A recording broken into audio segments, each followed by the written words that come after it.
Em nome do Pai, do Filho e do Espírito Santo. Amém.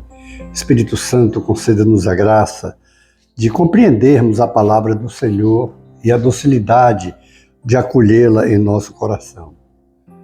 Nossa Lex Divina, ou leitura orante, com o texto de Lucas 8, de 19 a 21.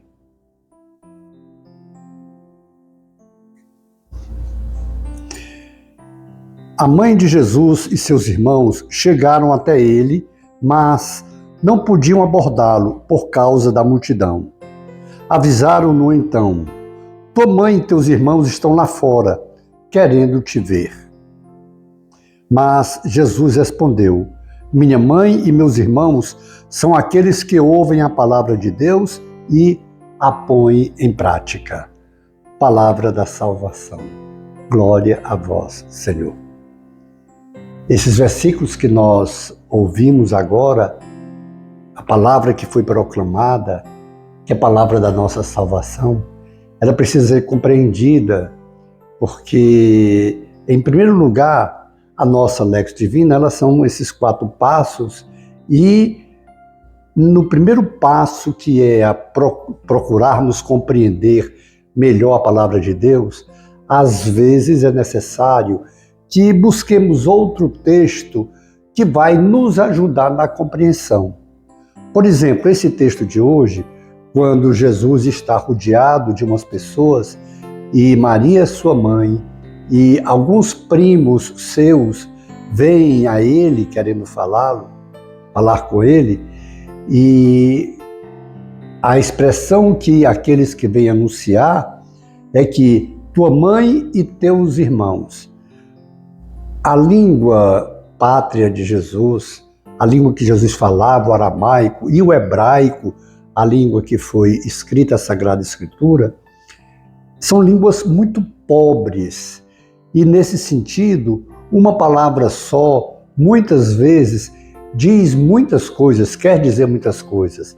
A palavra irmão abrange tio, tia, primo, o próprio irmão, abrange inclusive pessoas da mesma fé ou até da mesma cidade, do mesmo país. São considerados irmãos porque não tem palavras que definam, como no nosso português a gente tem o tio, a tia, o primo, o irmão, o cunhado, enfim, nós temos várias palavras para definir exatamente o que é. Nesse caso aqui não tem, porque Jesus era filho único, Jesus não tinha outros irmãos. Maria, o único filho que Maria gerou, por graça do Espírito Santo, foi Jesus Cristo. Jesus Cristo, ele é Deus e é judeu. É homem judeu. A lei judaica, dada por ele mesmo, por Deus, ela tem uma lei que obriga o filho a cuidar da sua mãe, pai e mãe, e principalmente quando são viúvos. Quando a mãe é viúva, aí sim, aí é que um cuidado maior o filho deve ter com a sua mãe, sob um ponto de nem poder casar se não puder sustentar as 2 famílias, porque se a sua mãe for dependente dele, ele tem a obrigação do sustento, o cuidado inclusive. Eu quero pegar outro texto para que a gente possa compreender melhor o que nós estamos falando, o que nós estamos rezando. No Evangelho de São João, no capítulo 19, versículo 25 e seguintes, nós vimos, perto da cruz de Jesus, Jesus já estava crucificado, permaneceu de pé sua mãe, a irmã de sua mãe, Maria, mulher de Clopas, aqui de fato é irmã, porque inclusive dá o nome do marido dela. Maria, mulher de Clopas, e Maria Madalena. Jesus, então, vendo sua mãe e perto dela o discípulo a quem amava, disse à sua mãe: mulher, eis teu filho. Depois disse ao discípulo: eis tua mãe. E a partir dessa hora, o discípulo a recebeu em sua casa. Ou seja, se Jesus, que é Deus e que é homem e judeu, ele sendo Deus, jamais poderia contrariar uma lei que ele mesmo dera. A lei era dele, da proteção à mãe. Nesse momento, quando ele está na cruz, o último desejo dele, que sua mãe, por ele ser filho único, não fique desamparada. Porque se Jesus tivesse algum irmão, era da obrigação daquele irmão cuidar de sua mãe. Cuidar. Não precisaria Jesus pedir a um estranho, embora fosse um discípulo seu, mas é estranho, não era parente, para cuidar de sua mãe. E é interessante, mulher, eis aí o teu filho, eis aí a tua mãe. A partir daquele instante, o discípulo a levou para sua casa, porque ela não tinha outro filho. Esse é o primeiro ponto que a gente compreende. Jesus é filho único, único filho de Maria. O outro ponto, minha mãe e meus irmãos são aqueles que fazem a vontade do meu Pai. Aqui, mais uma expressão onde nós vemos a divindade de Jesus. Por quê? Só Deus ama perfeitamente.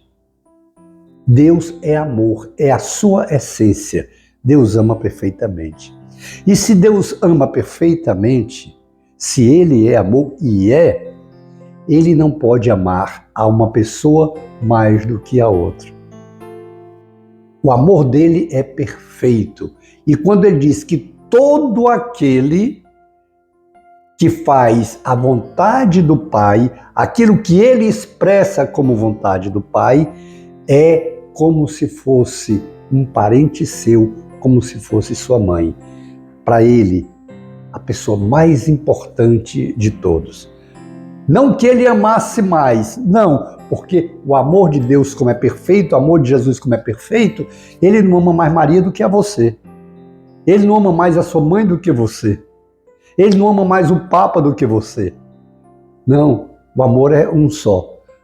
Mas aqui ele está dizendo que toda pessoa que fizer a vontade do Pai, que foi falada por Jesus, proclamada por Jesus, tem o mesmo tratamento que tem a sua mãe, que tem o seu pai. Que coisa maravilhosa.